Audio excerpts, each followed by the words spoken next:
Morning all the student of class 12। जैसा कि कल हमने आपको एक्सरसाइज 10.3 की प्रॉब्लम नंबर 1, 2, 3 और 4 बताया था वेक्टर अलजेब्रा में। आज हम प्रॉब्लम नंबर 5 पे आ जाएंगे।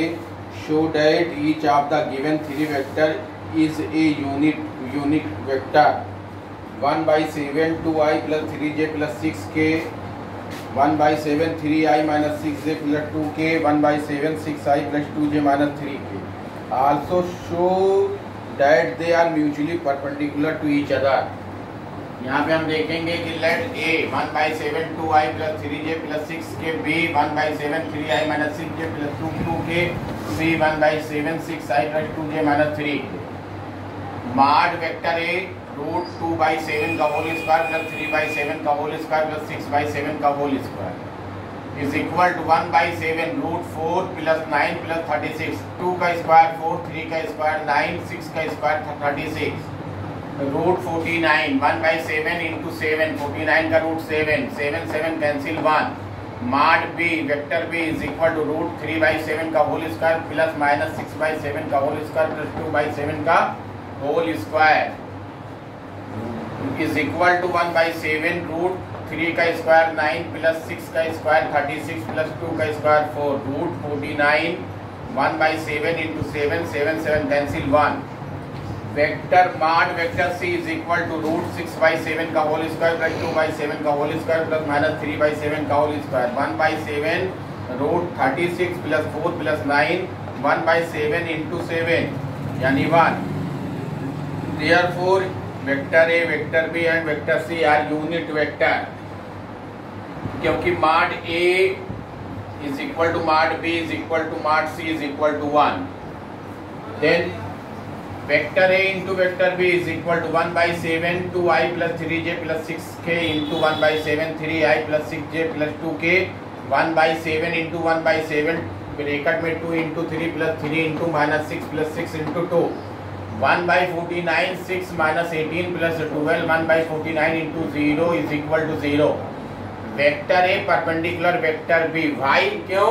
क्योंकि यहाँ पे A vector A into vector B की वैल्यू 0 के इक्वल है, इसलिए vector A perpendicular vector B है।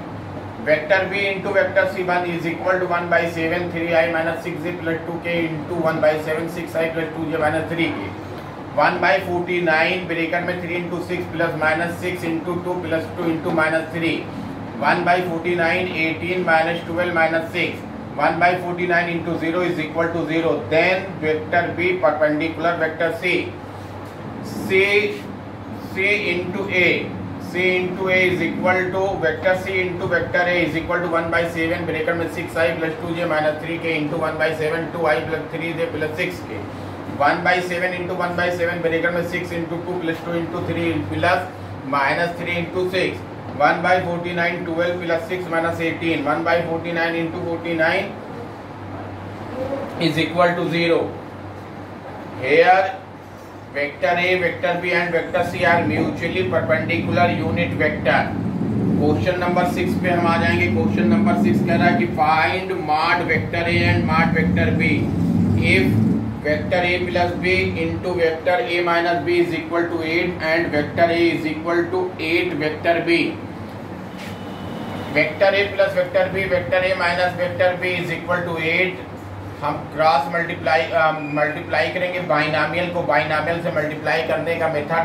किसी एक ब्रैकेट को आप 2 बार लिखिए, दूसरे को आधा आधा डिवाइड कर दीजिए। A into A - B + B into B A - B is equal to 8। A into A - A into B + B into A - B into B is equal to 8। Mod vector A का whole square minus mod vector B का whole square is equal to 8 minus vector A into vector B plus vector B into vector A, ये cancel हो जाएगा। यहाँ पे mod vector A का whole square minus mod vector B का whole square is equal to 8। Mod vector A का whole square 8B का whole square value दी हुई है माइनस मॉड वेक्टर B का whole square is equal to 8। 64 B vector B mod vector B minus mod vector B is equal to 8। 63 mod vector B का whole square is equal to 8 mod vector B is equal to √8/63 So mod vector A is equal to 8 vector mod vector B, 8 into root 8 by 63, यानी 8 into root 8 by 63.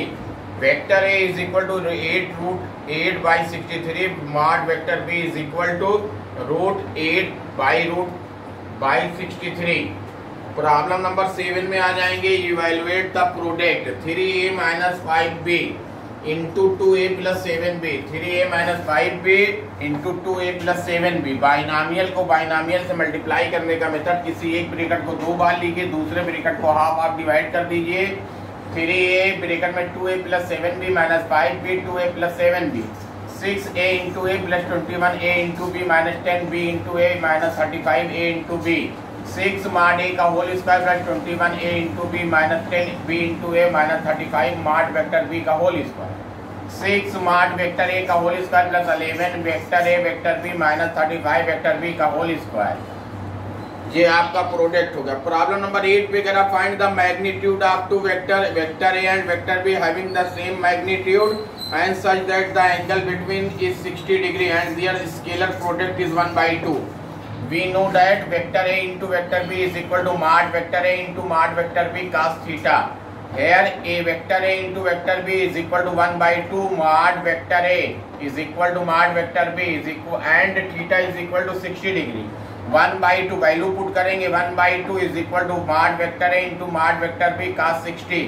1/2 mod vector a का whole square into 1/2 1/2 cancel. mod vector a का whole square is equal to 1. mod vector a is equal to 1. then mod vector b is equal to mod vector a is equal to 1. a is equal to 1. then mod vector b is equal to 1. Yeah.